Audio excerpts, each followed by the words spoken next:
एक बार फिर से आप सभी का अपने शैक्षिक चैनल में स्वागत करते हैं। आज का हमारा विषय है पाकशाला। बहुत ही महत्वपूर्ण टॉपिक है। बोर्ड परीक्षा में इससे संबंधित हाई स्कूल में होम साइंस में प्रश्न पूछे जाते हैं, तो उसी पर ये वीडियो बनाने का प्रयास है कि इस लॉकडाउन के समय में बच्चों को कुछ तो भला हो सके। यही मेरा प्रयास है कि इस मुश्किल के समय में हमारे बच्चों को कुछ ना कुछ तो मदद मिलती रहे। तो चलते हैं, आज हम सभी लोग पाकशाला के बारे में पढ़ते हैं कि पाकशाला है क्या। क्वेश्चन आता है इसमें बोर्ड में, तो 1 नंबर 2 नंबर का आता है, कभी 3 नंबर में भी 2 नंबर में आ जाता है, 1 नंबर में। और अच्छा है, समझना भी चाहिए, सवाल इससे पूछे जाते हैं। तो पाकशाला हमारे घर का वह स्थान होता है। हम सभी के अपने घर होते हैं। घर में विभिन्न प्रकार के कमरे होते हैं। पढ़ने का कमरा अलग है, सोने का कमरा अलग है, बैठक अलग होती है। उसी तरह हमारे घर में एक कमरा और होता है जिसको बोलते हैं, जैसे हमारे घर में स्टोर रूम भी होते हैं, उसी तरह हमारे घर में एक पाकशाला होता है जिसे हम रसोई घर कहते हैं या उसे किचन रूम कहते हैं।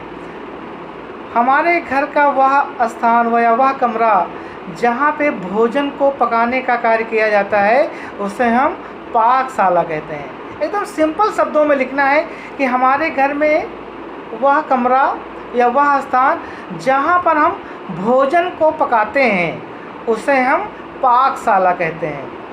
अंग्रेजी में उसको हम किचन कहते हैं और हिंदी भाषा में उसके लिए हम रसोई घर का इस्तेमाल करते हैं।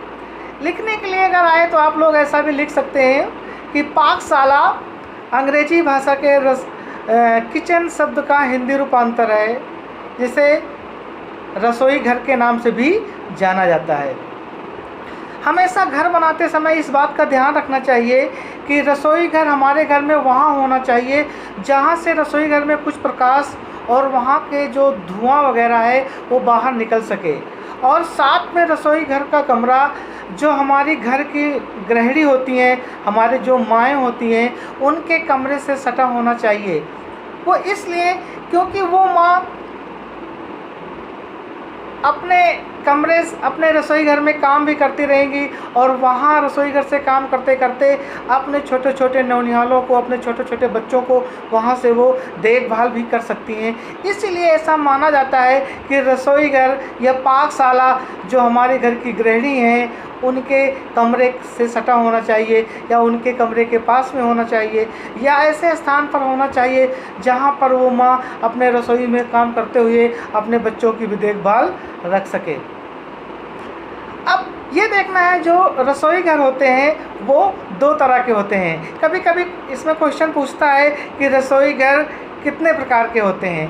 तो मोटे तौर पर जो रसोई घर होते हैं वो 2 प्रकार के होते हैं। एक रसोई घर है देसी पाकशाला या रसोई घर और दूसरा है विदेशी पाकशाला या रसोई घर। एक है देसी और दूसरा है विदेशी। अब इन्हीं दोनों को विस्तार से समझने का प्रयास करेंगे। देसी पाकशाला ऐसे रसोई घर को या ऐसे पाकशाला को कहते हैं। ज़्यादातर ऐसे पाकशाला हमारे गांव में होते हैं। वहाँ पर हमारी माएँ ज़मीन पर बैठ के किसी चटाई या बोरे का या किसी लकड़ी के पीढ़े का बैठने में इस्तेमाल करती हैं। चूल्हे मिट्टियों के बने होते हैं, उसमें ईंधन के रूप में लकड़ी का, कोयले का या गोबर के उपले जिसे कंडे कहते हैं। रसोई में इसमें जो देसी पाकशाला है उसमें ईंधन के रूप में लकड़ी और गोबर के उपलों या कंडे का इस्तेमाल ईंधन के रूप में किया जाता है। कहने का तात्पर्य ज़मीन पर बैठकर मिट्टी के चूल्हे में ईंधन के रूप में लकड़ी, कोयला या घास फूस या गोबर के उपले का इस्तेमाल ईंधन के रूप में किया जाता है, तो ऐसे रसोई घर को हम देसी रसोई घर या देसी पाकशाला कहते हैं। जबकि विदेशी पाकशाला या विदेशी रसोई घर उसको कहते हैं जिसमें जो पक्के बने होते हैं, जिसमें मिट्टी के चूल्हे तो नहीं होते हैं, लेकिन उसमें जो आजकल गैस चूल्हे होते हैं, उसमें गैस चूल्हे में और खड़े होकर खाना बनाते हैं और उसमें ईंधन के रूप में एलपीजी गैस का इस्तेमाल करते हैं। तो जो हमारा विदेशी पाकशाला है, जो विदेशी रसोई घर है, उसमें हम ईंधन के रूप में एलपीजी गैस का प्रयोग करते हैं और ज़्यादातर महिलाएं उस पर खड़े होकर उसका एक पट्टिया बना दिया जाता है और उस पर जो है खड़े होकर खाना हम बनाते हैं। तो ऐसे रसोई घर को विदेशी पाकशाला कहते हैं। 1 नंबर या 2 नंबर में पूछा जाता है तो आपको यही लिख देना है कि पाकशाला मेरे घर का वह स्थान होता है जहाँ पे हम भोजन को पकाते हैं या भोजन पकाते हैं, उसे हम पाकशाला कहते हैं। और ये पाकशाला 2 तरह का होता है, एक देसी और दूसरा विदेशी।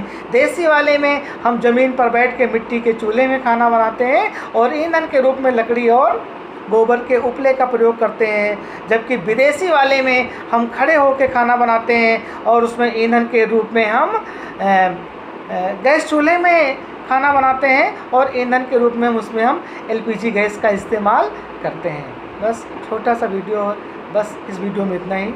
जय हिंद।